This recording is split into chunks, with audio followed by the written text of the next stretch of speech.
औज़ बिल्लाहि मिनश शैतानिर रजीम बिस्मिल्लाहिर्रहमानिर्रहीम। अस्सलाम वालेकुम।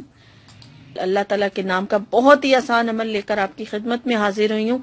सबसे पहले तो मैं आपसे रिक्वेस्ट करूँ तो कि मेरे चैनल को सब्सक्राइब कर लें और मेरी वीडियोस को लाइक ज़रूर कीजिए। नोटिफिकेशन हासिल करने के लिए वीडियो को लाइक करना भी ज़रूरी है और इसके अलावा बेल आइकन को प्रेस करना भी ज़रूरी है। ठीक है, वो भी कर लें और मेरी हौसला अफजाई करने के लिए मुझे कमेंट करके ज़रूर बताएं कि आपको वीडियोस कैसी लग रही हैं। खुद आपने लड़कियों ने ये अमल करना है। ठीक है, जिन लड़कियों को शादी नहीं हो रही है वो ये अमल खुद करेंगी। ठीक है, अगर आप इसको ये फिर बाद में पूछेंगी कि हम पसंद की शादी के लिए ये अमल कर सकते हैं तो आप उसके लिए भी ये अमल कर सकते हैं। ठीक है, क्योंकि अल्लाह ताला का नाम है, किसी भी आप मकसद के लिए पढ़ सकते हैं, लेकिन जिस तरीके से मैं आपको बता रही हूँ ये लड़कियों के रिश्तों के हवाले से खास है, तो आप ये अमल करें। ठीक है, इंशाअल्लाह ताला जरूर अल्लाह ताला कोई ना कोई आपके लिए अच्छा सबब बना देगा।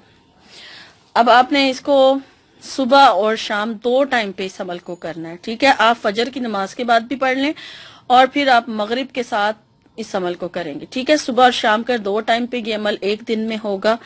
पहले फजर की नमाज से शुरू कर लें, तो जब आप फजर की नमाज अदा कर लें उसके बाद जब आप अपनी दुआएं मांग लें, जो भी आपने दुआएं मांगनी है, उसके बाद जब आप वजीफा शुरू करने लगें तो वजीफे पे से पहले आप अपनी नियत कर लें, आप अपनी दुआ मांग लें और दुआ मांगने के बाद फिर दुरूद शरीफ पढ़ें। दुरूद शरीफ आप 3 मरतबा पढ़ लें, 7 मरतबा पढ़ लें या 11 बार पढ़ लें। इससे ज्यादा तादाद में पढ़ना चाहें तो भी पढ़ सकते हैं। तो दुरूद शरीफ पढ़ लें, दुरूद इब्राहिमी ही पढ़ें आप। ठीक है, और उसको पढ़ने के बाद फिर अल्लाह ताला का नाम या वारिसू ये आपने 707 मरतबा पढ़ना है।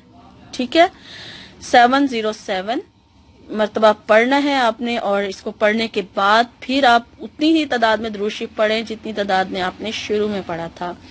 पढ़ के अपने रिश्ते के लिए दुआ कीजिए। दुआ आपने बहुत ही यकीन के साथ, बहुत ही आजिज़ी के साथ, इंकिसारी के साथ अल्लाह के हजूर मांगनी है। इंशाअल्लाह ताला इस अमल की बरकत से आपका रिश्ते का मसला हल हो जाएगा। जिन लड़कियों के रिश्ते नहीं आ रहे, अच्छे से अच्छा रिश्ता आना शुरू हो जाएगा। और ये अमल की जो मुद्दत है वो 41 दिन की है। ठीक है, 41 डेज आपने ये अमल जारी रखना है। इसमें आप नागा नहीं करें क्योंकि अल्लाह का नाम है। इसे आप अपने जो खवातीन का यानी लड़कियों का मखसूस दिन होते हैं उनमें भी पढ़ सकती हैं। नमाज नहीं सिर्फ पढ़ेंगी आप, लेकिन ये अमल जो है ना छोड़ें आप। ठीक है, और एक दिन में आपने 2 मरतबा ये अमल करना है। 707 मरतबा ही फजर की नमाज के बाद पढ़ा जाएगा और 707 मरतबा ही इसके मगरिब की नमाज के बाद आप इसको पढ़ेंगे। ठीक है, एक दिन में इस तरह 2 टाइम पे ये अमल होगा और 41 दिन तक जारी रखना है, नागा नहीं करना। और इंशाल्लाह आपका इन दिनों के अंदर अंदर 41 डेज के अंदर अंदर आपका अच्छी जगहों से रिश्ते आना शुरू हो जाएंगे। तो ये थी मेरी आज की वीडियो। मैं उम्मीद करती हूँ कि मेरी आज की वीडियो आपको अच्छी लगी होगी। लाइक जरूर कीजिए, कमेंट करके मेरी हौसला अफजाई जरूर कीजिए। मेरी इंशाल्लाह मेरी नई वीडियो में आपसे मुलाकात होगी। तब तक के लिए आप अपना बहुत सारा ख्याल रखिएगा। फीमानिल्लाह।